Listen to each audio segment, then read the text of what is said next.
जलवायु परिवर्तन से लड़ने की कोशिश में सहारा डेजर्ट यानी सहारा मरुस्थल को हरा बनाया जा सकता है। वास्तव में पूरे सहारा डेजर्ट को हरा भरा बनाने की योजना बनाई जा रही है। इसे एक सूखी बंजर जमीन से बदलकर एक घनी हरियाली वाली जगह में बदलने की योजना। अगर ये सफल हो पाता है तो ये बदलाव हर साल वातावरण में मौजूद 7.6 अरब टन कार्बन को हटा सकता है। हम जमीन के इतने बड़े अलग थलग पड़े हिस्से का स्वभाव कैसे बदल सकते हैं? क्या हम इसके साथ आने वाले इतने बड़े खर्च की कीमत अदा कर पाएंगे? क्या हमने पहले कभी ऐसा कुछ किया है? आप देख रहे हैं क्या हो अगर, और यह है क्या हो अगर हम सहारा डेजर्ट को हरा भरा बना दें। सहारा डेजर्ट आकार में 86 लाख वर्ग किलोमीटर जितना बड़ा है। यानी अगर आप अमेरिका को रेत से भर दें और यहां से सारे पेड़ पौधे हटा दें तो लगभग अमेरिका जितना बड़ा। इतने बड़े इलाके को हरा भरा बनाना आसान नहीं होगा, बल्कि इसमें 20 खरब डॉलर का सालाना खर्च आएगा। और बदकिस्मती से इसका खर्च हमारे सामने आने वाली दिक्कतों की केवल शुरुआत है। आगे जाकर पर्यावरण पर इसका किस तरह का असर होगा? पेड़ पौधे पृथ्वी के फेफड़ों की तरह हैं और इस वक्त हमें इससे बहुत ज्यादा पेड़ों की जरूरत है। 1 हेक्टेयर में लगे पेड़ उतना ही कार्बन डाइऑक्साइड सोख सकते हैं जितना एक गाड़ी को 1 लाख किलोमीटर चलाने में निकलता है। अगर हम सफलता के साथ सहारा को हरा भरा बना पाते हैं तो कई लाख हेक्टेयर पेड़ जलवायु परिवर्तन के खिलाफ हमारी लड़ाई में हमारा साथ देने लगेंगे। यह सब सुनने में बहुत अच्छा लगता है, पर कितनी संभावना है कि हम इस तरह का बदलाव ला सकेंगे? आप माने या ना माने, हमने ये पहले भी किया है, बस थोड़े छोटे स्तर पर। चीन के कुबूची इकोलॉजिकल रेस्टोरेशन प्रोजेक्ट में 1/3 कुबूची डेजर्ट को 30 साल के वक्त में लगभग 70 अलग अलग पौधों की प्रजातियों के साथ हरा भरा बनाया गया था। हम पृथ्वी के सबसे बड़े गर्म रेगिस्तान के स्तर पर यह प्रक्रिया कैसे पूरी कर सकते हैं?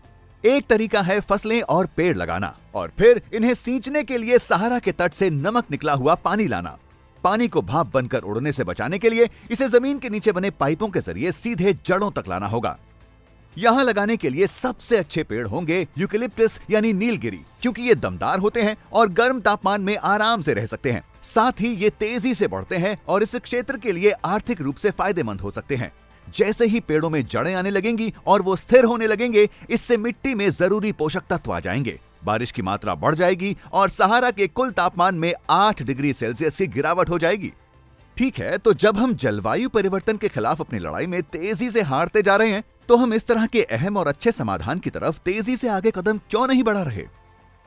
सबसे पहले तो क्या हमने आपको बताया था कि इसका सालाना खर्च 20 अरब डॉलर होगा? तो अंतर्राष्ट्रीय सरकारों को इसमें योगदान देने के लिए राजी करने को तैयार रहिए, खासतौर से अगर ये केवल इंसानी प्रजाति की भलाई के लिए है। पर अगर हम ये खर्च उठा भी सकें तो सहारा डेजर्ट को हरा भरा बनाने में और भी कई दिक्कतें होने वाली हैं। जैसे जैसे ये क्षेत्र नए पेड़ लगने की वजह से नम होता जाएगा, वैसे वैसे टिड्डियों के हमले का खतरा भी बढ़ता जाएगा। जी हाँ, टिड्डियां। झुंड में आने वाले इन कीड़ों के बारे में आपने बाइबल में पढ़ा होगा।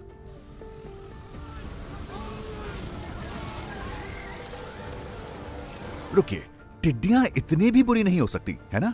एक छोटी टिड्डी एक दिन में 2500 लोगों के खाने जितना खाना खा जाती है, तो हाँ, ये बुरी साबित हो सकती हैं।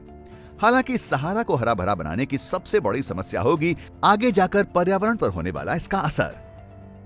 सहारा की रेत आंधी के जरिए हवा में शामिल होती है और अटलांटिक महासागर को पार करने के बाद दक्षिण अमेरिका में इकट्ठी होती है। ये धूल रास्ते में अपने अंदर नमी सोख लेती है और जब ये आसमान से गिरती है तो इसके साथ बारिश होती है। धूल और बारिश का ये मेल अमेज़न वर्षा वन पर गिरता है और इकोसिस्टम को वो पानी देता है जिसकी इसे जरूरत है। सहारा के ना होने का मतलब यह भी हो सकता है कि अमेज़न वर्षा वन भी नहीं रहेंगे, बशर्ते इस परेशानी के लिए भी कोई योजना हो। तो हालांकि एक हरे भरे सहारा से हमारी कार्बन उत्सर्जन की समस्या का हल हो जाएगा, पर क्या इसके लिए हमारे ग्रह के दूसरे हिस्से को बर्बाद होने देना सही होगा? शायद इतनी बड़ी जगह को हरा भरा बनाने की जगह हमें दुनिया भर में हरियाली बढ़ाने के बारे में सोचना चाहिए। लेकिन इस पर चर्चा के लिए देखते रहें क्या हो अगर।